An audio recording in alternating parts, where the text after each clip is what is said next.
Yeah.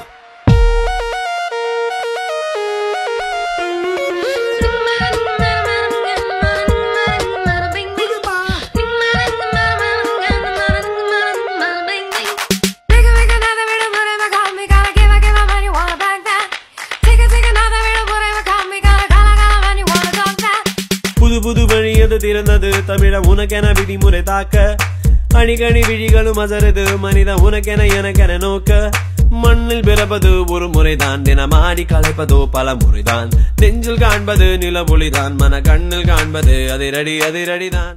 வணக்கம், ஐசோசியாக தயாரிப்பாளர் பேசுகின்றேன். இந்த படம் இத்தனை நாளாக எங்கிருந்தாய் பாலு அவர்கள் கதை சொல்லும் பொழுது மிகுந்த உணர்ச்சி வசப்பட்டு இந்த படத்திற்கு எடுக்க சம்மதித்தேன். இந்த படம் மிகுந்த சிரமப்பட்டு முடித்துள்ளோம். ஆந்திர முதல்வர் ராஜசேகர ரெட்டி அவர்கள் இறந்த பின்பு நான் அவரை அறிமுகப்படுத்திய படம்.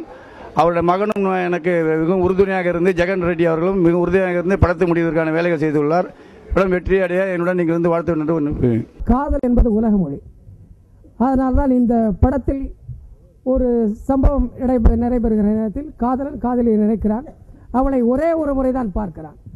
அந்த ஒரு முறை பார்த்தவுடன் அவன் மனதில் ஏற்பட்ட சில விஷயங்களை தான் நான் திரு நண்பர் கவிஞர் முத்துக்குமார் அவரிடம் வெளிப்படுத்தினேன்.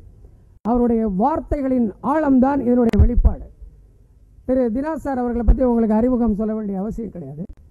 இருந்தாலும் அந்த ஒரு காதலனுடைய ஒரு வேகமும் காதலினுடைய ஒரு தேடலும் தேவை என்பதை இசையில் இதில் வடிவமைத்திருப்பதை நீங்கள் பார்க்கலாம். மீண்டும் இதனுடைய காட்சியை காத்திருந்து இத்தனை நாளாக எங்கிருந்தாய் வருகிற போது பார்ப்பீர்கள் என்று நம்பி விடைபெறுகிறேன். வணக்கம். படத்துடைய பாடல் காட்சிகளை பார்த்தோம். ரொம்ப பிரமாதமாக வந்திருக்கு. நகைச்சுவை காட்சி ரொம்ப நல்லா வந்திருக்கு. இந்த திரைப்படங்கள் இப்போ இருக்கிற நிலையில் ரொம்ப துணிச்சலாக தயாரிப்பாளராக வந்திருக்கிற ஐசோஸ் தியாக அவர்களை பாராட்டியாக வேண்டும். மாபெரும் வெற்றி அடைய வாழ்த்துகிறேன். நன்றி, வணக்கம். காதல் கோட்டைக்கு அப்புறம் நண்பர் சிவசக்தி பாண்டியன் அறிமுகப்படுத்தினவர் வந்து பாலு. காலமெல்லாம் காதல் வாழணும் அந்த படம் சூப்பர் டூப்பர் ஹிட். காதல் கோட்டையை தாண்டி ஓடிச்சு. அப்படிப்பட்ட பாலு எங்கே இருந்தாருன்னு தெரியாமல் இருந்துச்சு. இப்போ இந்த டைட்டிலேருந்து இத்தனை நாளாக எங்கே இருந்தா அந்த டைட்டில் மறுபடியும் ஒரு கலக்குவார்னு நிச்சயமாக ஆண்டவனை வேண்டிக் கொள்கிறேன். இந்த படம் இவருடைய காம்பினேஷன் மிகப்பெரிய வெற்றி அடைய எல்லாம் வல்ல இறைவனை வேண்டி விடைபெறுகிறேன். வணக்கம். உலகத்திலே காதலர்கள் அதிகமாக இருக்கிற இடம் எதுன்னு கேட்டிங்கன்னா அது வேற எதுவும் இல்லை, நம்ம கோடம்பக்கம் தான். எல்லாமே இங்கே இந்த அதாவது என்ன மாதிரி காதலர்கள்லாம் இவங்கெல்லாம் சினிமாவை நேசிக்கிற காதலர்கள். எல்லாம் தினமும் பார்த்தீங்கன்னா Koyambedu Egmore station central station இங்கேருந்து நிறைய பேர் நாளுக்கு நாள் இங்கே கோடம்பக்கத்தில் தான் தஞ்சம் போடுறாங்க. காரணம் இதுக்கெல்லாம் அடிப்படை காரணம் சினிமாவின் மேல் உள்ள காதல். அதே மாதிரி இந்த விழாவினுடைய நாயகர்கள் தினா அவர்களுக்கும் நான் முத்துக்குமார் அவர்களுக்கும் படத்தினுடைய இயக்குனர் பாலு அவர்களுக்கும் என்னுடைய நன்றியையும் வாழ்த்தியும் சொல்லி விடைபெறுகிறேன். நன்றி, வணக்கம். இந்த இத்தனை நாள் எங்கிருந்தாய் இது தலைப்பே ரொம்ப அழகான ஒரு தலைப்பு. ரவீந்திரநாத் தாகூர் அவர்கள் எழுதிய ஒரு கவிதை தான் எனக்கு ஞாபகம் வருகிறது. ஒரு மலர் கனியை பார்த்து கேட்கிறது. ஒரு மலர் கனியை பார்த்து கேட்கிறது, இத்தனை நாளாய் எங்கிருந்தாய். அதற்கு அந்த கனி மலரிடம் சொல்கிறது, உன் இதயத்தில் தான் நான் ஒளிந்திருந்தேன். ஆக அந்த கவிதையைப் போலவே ரொம்பவும் அழகான ஒரு தலைப்பு. அந்த பாடல்களே நான் அதை பயன்படுத்தியிருக்கிறேன். இந்த நெஞ்சுக்குள்ளே என்கிற பாடல்களே இந்த உரையாடலை நான் வேறு விதமாக பயன்படுத்தியிருக்கிறேன். மற்றபடி இந்த படத்தோட பாடல்கள் வெற்றி அடைவதற்கு எல்லாம் முழு காரணம் தினா சார் தான். நான் முதல்ல பாடல் திரைப்படத்துக்கு பாடல் எழுதுவதற்கு முன்பாகவே மனோபாலா அவர்களுடைய ஒரு ஜெயிப்பது நிஜம் என்கிற ஒரு சத்யஜோதி தயாரித்த சன் தொலைக்காட்சியிலே வெளிவந்த தொடருக்கு முதல் முறையாக தினா அவர்களுடைய இசையிலே பாடல் எழுதினேன். அதுக்கு பிறகு நிறைய பாட்டம் கிட்டத்தட்ட ஒரு 50 படங்கள் எழுதிட்டோம். இந்த படம் தான் நான் முழு பாடல் அவருக்கு எழுதியிருக்கேன்னு நினச்சேன். அதுலேயே ஒரு குண்டு வச்சுட்டாரு.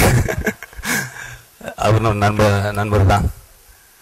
இது ஒரு எல்லாருமே நல்லா ரசிக்கிற ஒரு டீம் அமைஞ்சாவே அந்த படைப்பு நன்றாக வரும். உன்னுடன் அவர் பாலு அவர்களுடைய காலமெல்லாம் காதல் வழங்க உன்னுடன் இந்த படங்களோட ரசிகன் நான். குறிப்பாக உன்னுடன் திரைப்படத்தில் பாடல்கள் எல்லாமே தேவாசன் நினைக்கிறேன். பாடல்கள் எல்லாமே அவ்வளோ அருமையாக அந்த மெட்டு வரிகள் எல்லாமே ரொம்ப அழகாக வாங்கியிருப்பார். அப்புறம் ஐசோஸ் தியாக அண்ணன் அவர் சொன்ன மாதிரி ஒவ்வொரு வரிகளுக்காகவும் அவர் மெனக்கெடுவார். இந்த பாடல்கள் எல்லாமே காலையில் ஒரு 8 மணிக்கு தினா அவர்களுடைய அரங்கத்தில் சந்தித்து மதியம் ஒரு 12 மணிக்குள்ளே எழுதி கொடுத்துட்டேன். நான் இந்த குச்சி ஐசப்போ காதல் என்கிற அந்த தத்துவ பாட்டை மட்டும் மகாபலிபுரத்தில் போயிட்டு எழுதினோம். நான் கொஞ்சம் தாமதமாக வந்ததுனால அந்த பாடல்களை பார்க்க முடியவில்லை. மற்றபடி இந்த படமும் பாடல்களும் வெற்றியடைய என்னுடைய வாழ்த்துக்கள். நன்றி. இத்தனை நாளாக எங்கிருந்தாய்? ஐசோஸில் தான் இருந்தான் அவன் நாளா. நான் பார்க்கும்போது அங்கே தான் இருந்தார். பாடின பாட்டில் கூட ஐசின்னு அவன் பேரை சேர்த்துக்கிட்டான். ஆனால் ஒரு விஷயம் யோசிச்சு பார்த்தோம்னா, நம்ம வந்து கமலா தட்டில் இருக்கிறோமா சத்தியமூர்த்தி போல இருக்கோமான்னு தெரியல. பட் இருந்தாலும் எல்லாருமே நட்புக்காக தான், அது இயக்கமாக இருந்தாலும் சரி சினிமாவாக இருந்தாலும் சரி, நட்புக்காக தான் எல்லாருமே தியாகுக்காக இங்கே வந்திருக்கிறோம். அந்த விஷயத்தில் அவன் கூட பழகின பல நண்பர்களில் நானும் ஒருத்தன், அதுவும் ஆதி காலத்துலேருந்து பழகினவன்.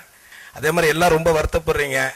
காங்கிரஸ் இயக்கத்தில் வந்து சினிமா முன்ன எடுத்திருக்காரு, நிறைய படம் எடுக்கணும். யாரும் உங்களை வேண்டாம்னா எடுங்க, நாங்கள் தான் ரெடியாக இருக்கிறோமே.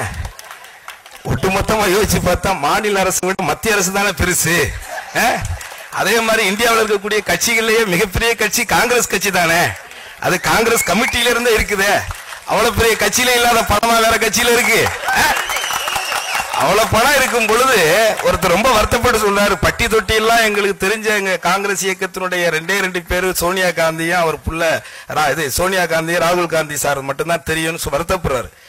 ஒவ்வொரு வட்ட செயலாளரையும் ஒரு கிராமத்திலே தெரியப்படுத்தக்கூடிய அளவுக்கு பண வசதியை வச்சுக்கிட்டு ஏன் நீங்க பதுங்கிக்கிட்டே இருக்கிறீங்கன்னு எனக்கு தெரியல. அதனால நடிகராகிய நாங்கள் தயார், கதிர்வேசி கட்டவும் தயார், பணம் வரும் பட்சத்தில் கேப் வரைக்கும் போடுறதுக்கு தயாரா இருக்கிறோம். அதனால எங்களை விஷயம் எல்லாம் படம் எடுங்க. அதனால நிறைய படம் எடுத்தீங்கன்னா நிறைய கலைஞர்கள்லாம் உள்ள வருவாங்க. அப்படி நிறைய கலைஞர்களையும் நிறைய தயாரிப்பாளர்களையும் நிறைய இயக்குநர்களையும் நிறைய கவிஞர்களையும் நிறைய மியூசிக் டைரக்டரையும் உருவாக்கும் பொழுது அவங்க எல்லாருமே உங்க இயக்கத்துல கூட சேர்ந்துருவாங்க. அதுக்கான ஒரு வாய்ப்பு இருக்கு.